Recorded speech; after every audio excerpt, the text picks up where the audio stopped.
What's up, everybody, and welcome to another episode of the Trust Your Board podcast. My name is Stephen Wright. I am joined by Mr. William Monroe. Will, how you doing? Steve, doing well. Unfortunately, going into this Monday Night Football game with the unenviable rooting for and against the player at the same time. Yeah, that is that's a tough situation to be in. And it doesn't look like you'd really be in it if Eckler didn't go off last night. I mean, you'd still have the situation, but I don't think it'd be as pressing. Yeah. In our work league, I am up by 4 with Godwin going against Brady. And then in my home league, I'm down by 40 and I have Brady. So, in all likelihood, he'll fall somewhere in the middle and I'll end up losing both, as tends to happen when you need someone to do this much or less than this or more than this. Situations. They just don't work out in your favor, which is, the odds are not in your favor, so it's not that big of a surprise. But yeah, I wonder how many people are out there that had Jonathan Taylor and then were super hyped only to see that get canceled out by Austin Eckler, basically. Yeah, similar to our, we had Jonathan Taylor. I think we won this week, but we lost the last time he had a monster game against the Jets, right? I think we were up against Chubb. Yeah. Chubb? Yeah, that sounds about right. Fun times. But yeah, today we got some waivers to go over for today's episode. Are you ready to jump in? Yeah, let's start it up here. Running backs don't look super attractive, but we did have one injury that I think news just came out on here with Michael Carter, expected to miss about 2 to 3 weeks with a high ankle sprain. So we've got 2 backups that will determine who's going to fill in as a starter. And Ty Johnson, 21% rostered, and Tevin Coleman, 3% rostered. Yeah, I don't know. I feel like we've seen some flashes from Ty Johnson this year and last year. And I think I'd rather take my shot on him over Tevin Coleman, who's just like the veteran presence on the team. He's just not Tevin Coleman of old. It's been a long time since Tevin Coleman was Tevin Coleman of old. So I would take my shot on Ty Johnson. With that said, I'm not, you're getting close to playoffs. You kind of got to bid up to, if you need a running back. So I guess depending on the situation, you might be paying a lot, but I'd rather not. I could see this like Ty Johnson being the lead carrier, but it also being kind of a vicious timeshare on a team that isn't that great. So you don't really need him, but I think you might have to pay up if, someone's making a playoff push and needs a running back. Yeah. I mean, the interesting thing was that Michael Carter got injured, it looks like, here in the middle of the third quarter. And once he went down, it did look like Tevin Coleman was operating as the lead back. He had 5 carries through the end of the game there, where Ty Johnson only had 1 carry the entire game. So that could be a little concerning, seeing Ty Johnson he's been good most of the rest of the year outside of this matchup, but I think he probably has a little bit longer term value, but I feel like his role maybe remains unchanged, and Coleman just soaks up some of the additional carries that are available with Carter's injury. So I think both of them are decent. You get a decent Houston matchup this week. So in a week where you maybe have some injuries, maybe you're relying on Jordan Howard who went down or somebody else, I think both of them are options to play. I mean, it won't be the sexy option, but they're both playable options here going into a week where we only have 2 teams on bye. So hopefully most people are getting most of their players available. But with some injuries, I think both are viable. I probably wouldn't pay too much up on either. But high ankle sprain, you never know. Could keep Carter out longer than expected. Yeah, they could both end up being, well, not both of them, but you could take a shot on one of them as being a DFS play. No, not that we ever talk DFS, but yeah, at the Houston matchup, you want to take your bet, and that might be a good spot to do it. Another option here is Mr. Hilliard out there in Tennessee came to life this week, had himself a pretty good week. rostered in 0% of leagues. That is of no surprise. But he had himself a good week. He's got the Jets this week. Another good matchup for him. Do you trust him enough to add him? So he actually plays New England. Oh, I had to update that one because we got an incorrect team there. That changes everything. Maybe not as much. Yes, Tennessee has New England this week, and it seems like every week is a different lead rusher. So he's still going to be competing with Peterson and Foreman. I didn't hear any injury concerns from either of them. I think he just out of nowhere kind of was the lead back. So I don't know that I can trust him. I wouldn't mind taking a shot on him if he's available, but I'm not going to pay much. I don't know that you can play him. I mean, 7 carries, 35 yards. He did see 10 targets, so he looked to be the receiving back with 8 catches for 47 yards. So I think it's really the catches that buoyed him into being valuable. I don't know that you can truly count on it, but I think he's someone I'd want to roster and see, hey, maybe they are, playing around with what they can do, and they find out that he's a solid option, and they work with him the rest of the year while they're trying to figure out what to do without Derrick Henry. But I don't think he's playable this week, and I don't think you have to or should need, spend up on him. Yeah, I agree. Given, the running back carousel, that is Tennessee, and the very difficult matchup against New England, I'd pass, but worth an ad, especially if you got a spot to burn, because he could be the guy that emerges there. It's hard to say. I doubt anyone truly emerges and takes a job over, but you need to place a bet, see what happens. Starting running back's a valuable position to have, so you could take your shot there if you like. Another guy you could take a shot on, DJ Dallas. I don't think we've talked about him at all this year, but did make an appearance this week. I believe he got in the end zone, did he not? I believe so, and I want to say he looked to be the lead guy. We did just get word that Carson got the surgery, so he's going to be done for the year. I think Alex Collins is probably expected to be the lead guy, but Dallas had 5 touches and did score a touchdown, so 25 yards. He had a catch for 2 yards. So, the touchdown really salvaged this day. You'd be looking at 1 catch, 27 total yards other than that.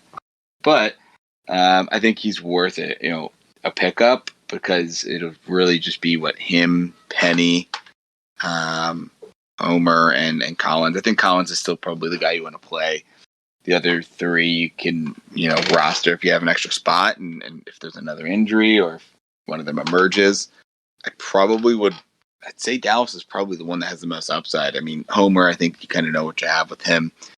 And you could maybe make the argument for Penny, but he just hasn't stepped through. He hasn't been able to stay healthy. So if of any of the ones behind Collins, I think Dallas would be the one that I'd want to have. I mean, 4 carries for 25 yards is not a bad, it's actually a pretty good average. And you have, possibly an opportunity there. Yeah, he's the only one of that group that's exciting. Like you said, Collins is probably the guy, but he hasn't been running away with the job this year.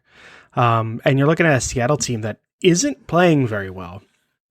And, that's all eyes are focusing on Russell Wilson, blah, blah, blah, blah. But, the running game isn't performing like they'd like. And I'm sure, maybe they just make a change. Let's go to the young, upside guy in DJ Dallas instead of, the veteran in Collins or, like his Horner and Penny. I mean, Penny's name value for some reason still carrying. He hasn't been anything in 4 years now. It's just, I think that's not going to happen. So, if they turn to somebody that just runs away with the job and is valuable, it's going to be DJ Dallas. None of the other 3 are going to catch fire.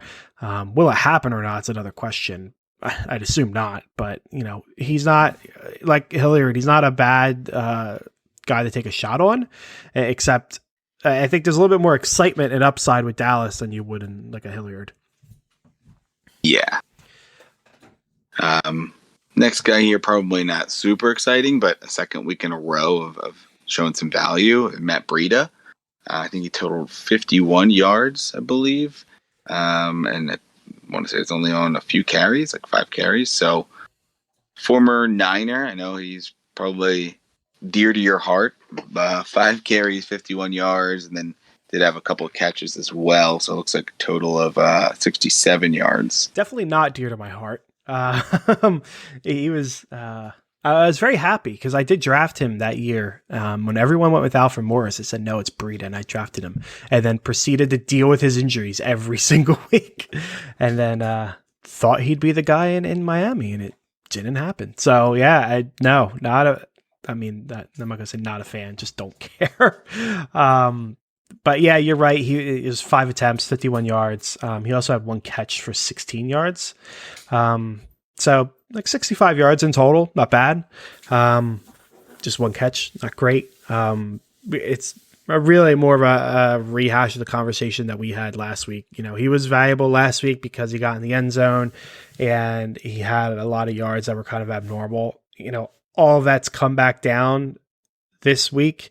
5 for 51, that is not something that he's going to maintain, I would imagine.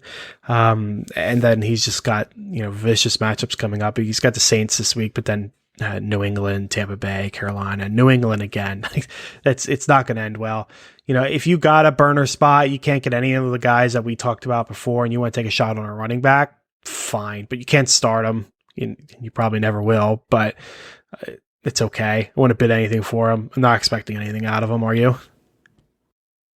No, I mean, I would maybe throw a $0 bid, $1 bid if you really want to get him just to see if it continues. But he probably needs an injury ahead of him in order to really have value. And even then, they may have seen his track record and said, hey, he's valuable, but he probably can't take the workload. So maybe they do want to use him in this role where he gets 5 to 7 touches a game and is very efficient with it, but you don't want to overload him.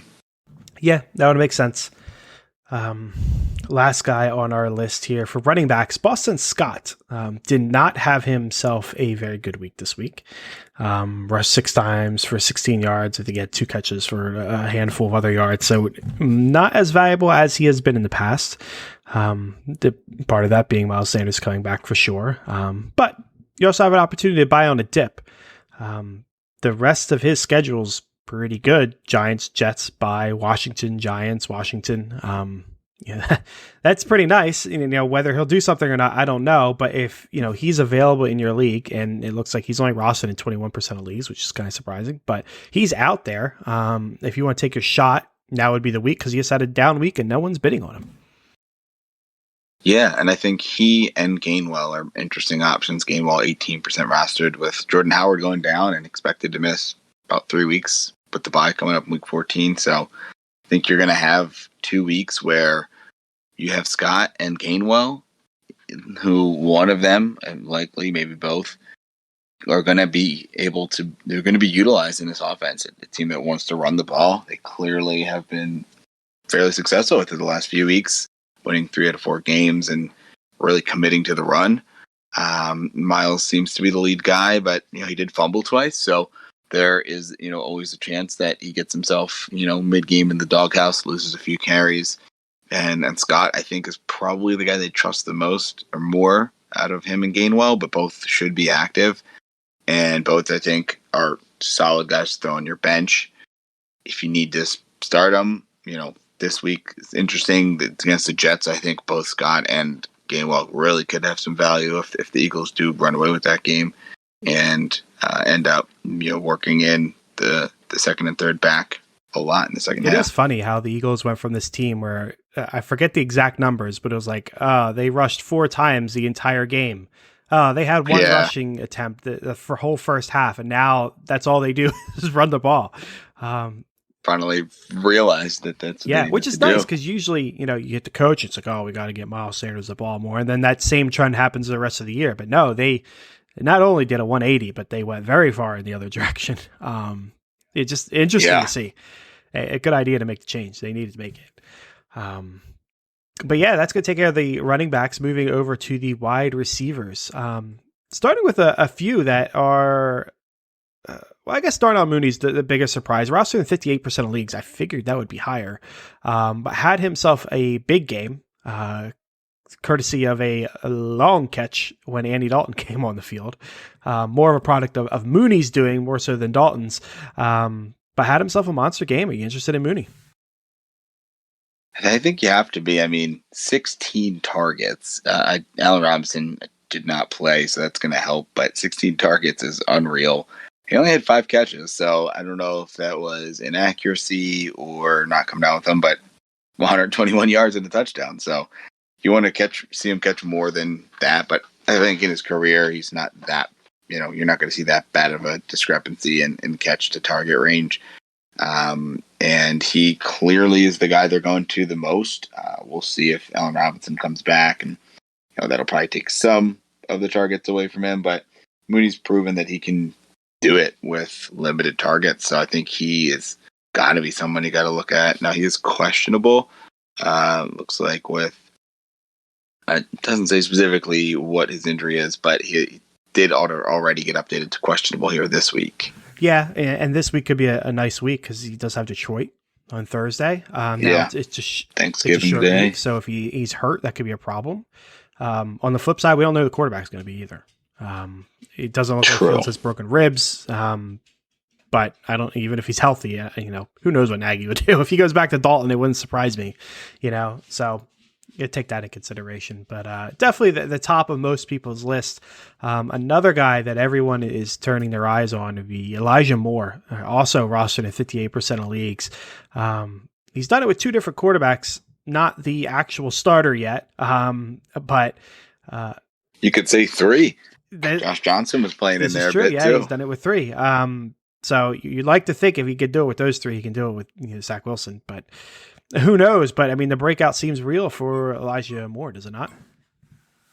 Yeah, I mean, you got to think he's on fire at this point. 5 straight weeks. We got half-point scoring: 9.7, 10.1, 23.9, 11.9, 25.6.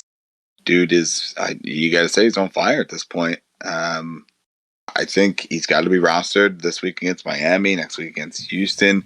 2 matchups. I'm sorry. Just played Miami, so this coming week against Houston, great matchup.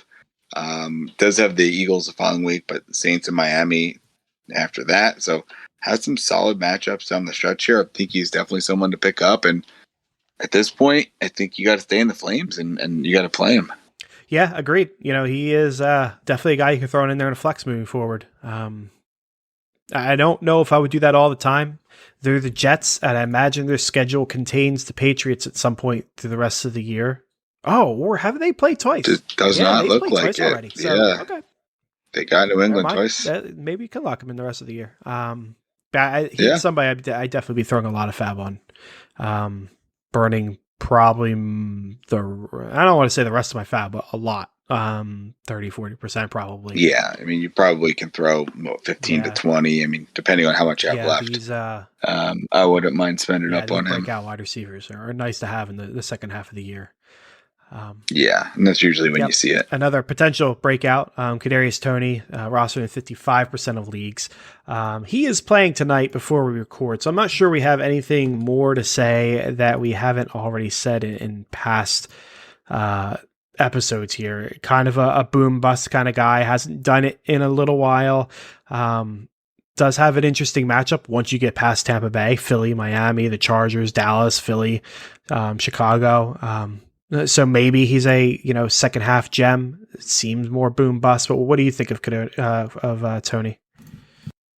Yeah, I definitely like the first 2 guys better, but he's someone that I wouldn't mind throwing a little bit on. And he's not someone that I think you can play right away. Obviously we'll see how he does tonight against Tampa. Pretty stout defense overall, but I think they more. You usually see them give up more to the receivers because of how much they can stuff the run, kind of like the opposite of the Jets, where Jets get run all over, so you don't see too many receiving or too many receivers do much against them. Tampa's the opposite. Just by sheer volume, you're going to see targets going to the receivers because it's tough to run the ball. So, it'd be interesting to see what he does tonight, but as of now, I'm probably not starting him against the Eagles next week, but I wouldn't mind throwing him on the bench and seeing how he does. Because I know he's had a little bit of injury there, but after that big game against Dallas, hasn't really done a ton. Yep, absolutely. Another guy in the boom bust mold, Marquez Valdez Scantling, MVS, blew up this week. That's kind of what he does. He's kind of like a Deshaun Jackson type player, only rostered in down 9% of leagues. I'm assuming you see him in that same mold of just boom bust the rest of the year and not something consistent, right?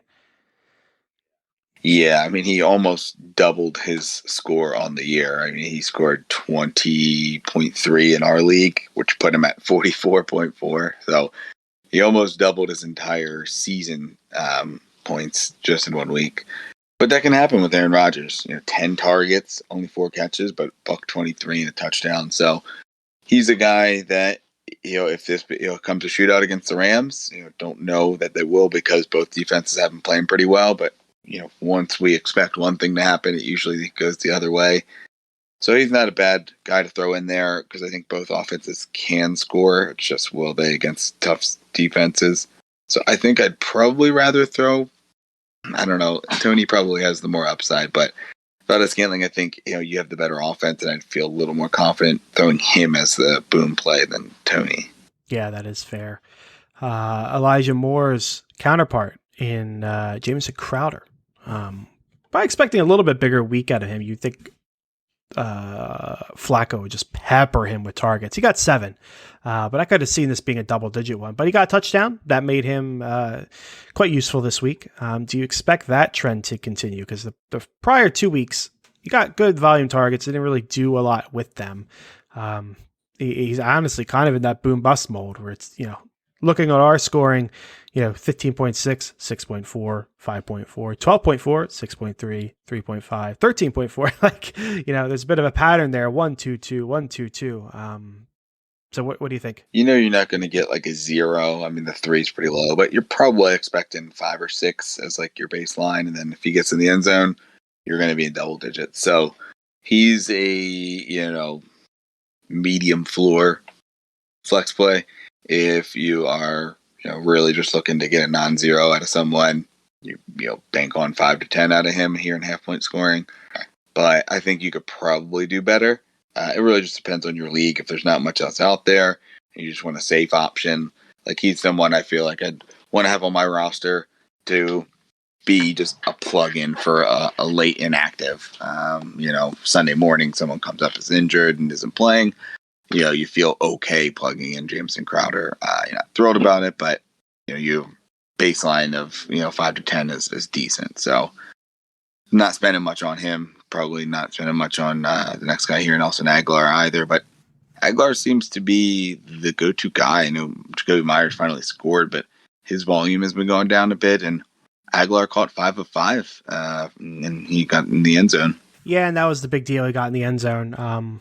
Only had about 40 yards. So without that, it wouldn't have been, that valuable. But yeah, he's kind of been the same with Crowder. He's getting enough targets, a little bit fewer than Crowder. And he's just, he's every once in a while he breaks double digits from a fantasy standpoint. Now, you do have a quarterback that's ascending to a degree. He's not Herbert or, Mahomes by any stretch of the imagination, but Mac Jones is getting better. He's probably the best rookie quarterback out there so far this year. And, having one of his top targets could be worth having with that in mind. He's got Tennessee this week, then Buffalo, then he's on a bye, Indy, Buffalo again. So he's got some tough matchups coming up and a bye week. That's not that great. But he could be worth having, given he's attached to an emerging quarterback. Yeah, I agree. I think you take your shot on what him, Jacoby Myers, and Kendrick Bourne. Aguilar probably has the most upside.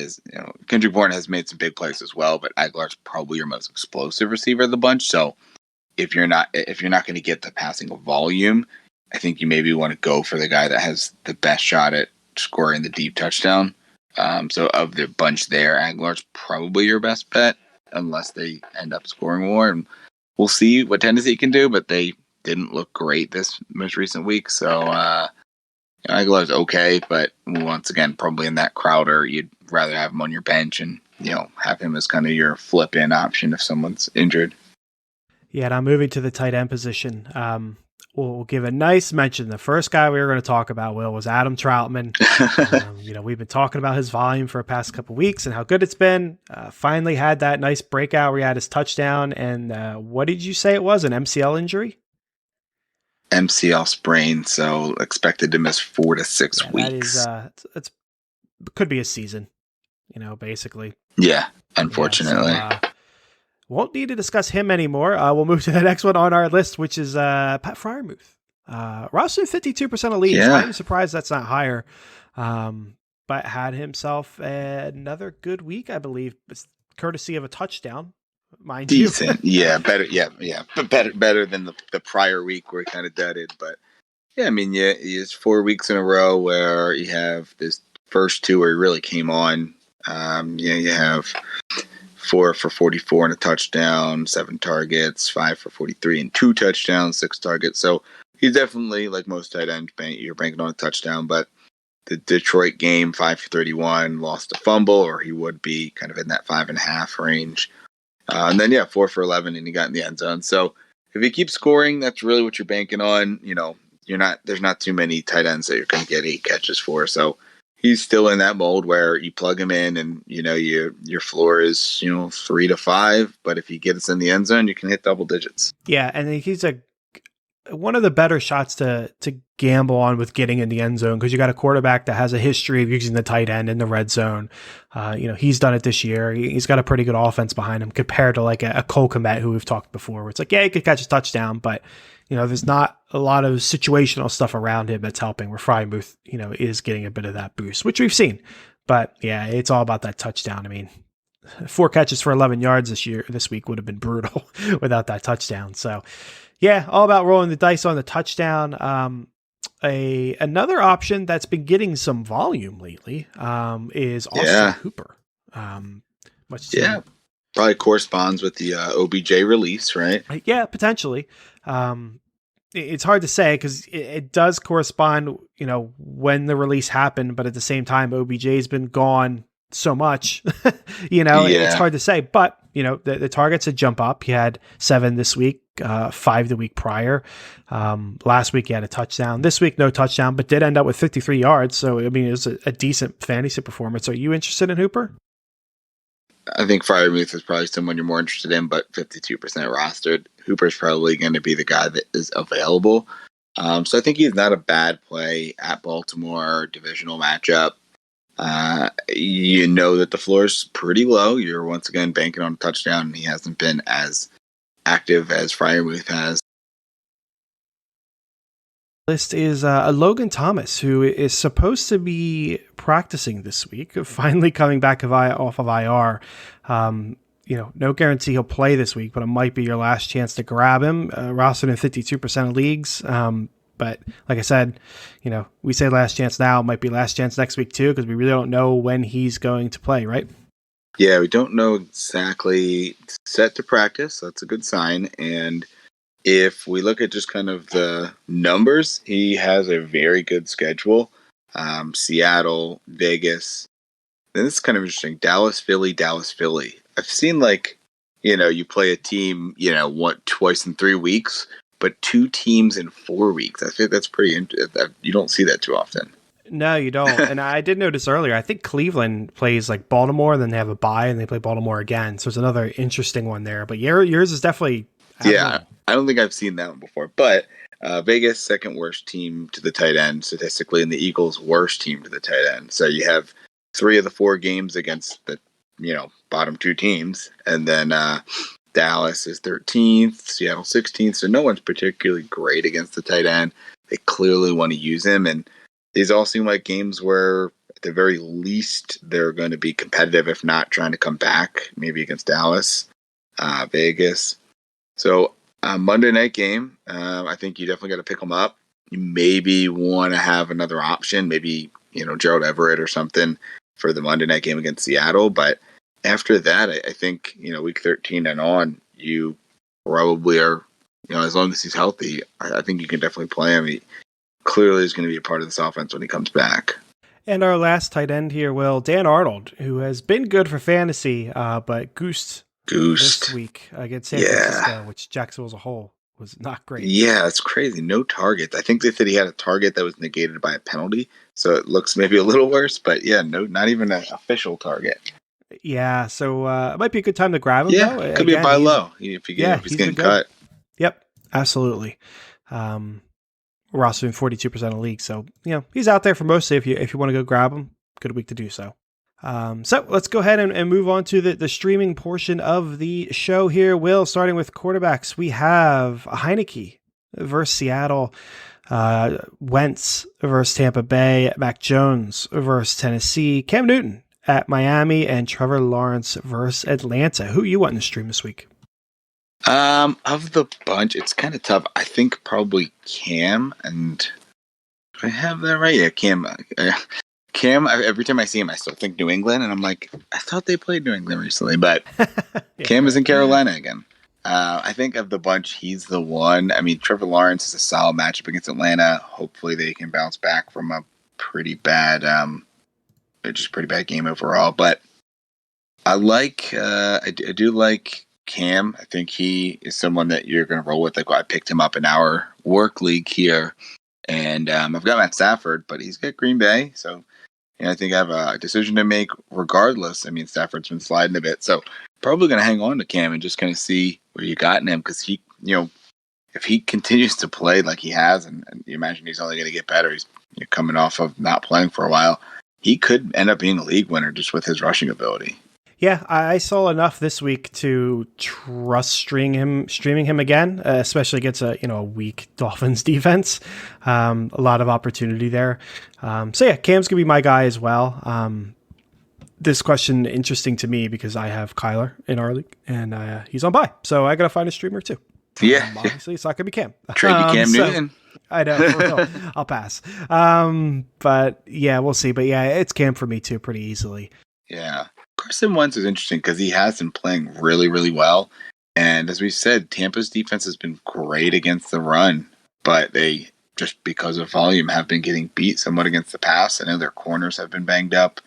Brought in Richard Sherman, and then he's out. So sneaky play. He's probably going to be out there because of the Tampa matchup that you won't be scared of, because the defense overall is really good. But they've been extremely stout against the run, but might be able to get some usage out of him there. It's a risky play because of how good their defense is, but I think that's probably the other one I'd look at.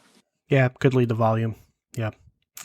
Okay, and moving on to the final part of the show, defensive streamers. It's a nasty one. It is a nasty one.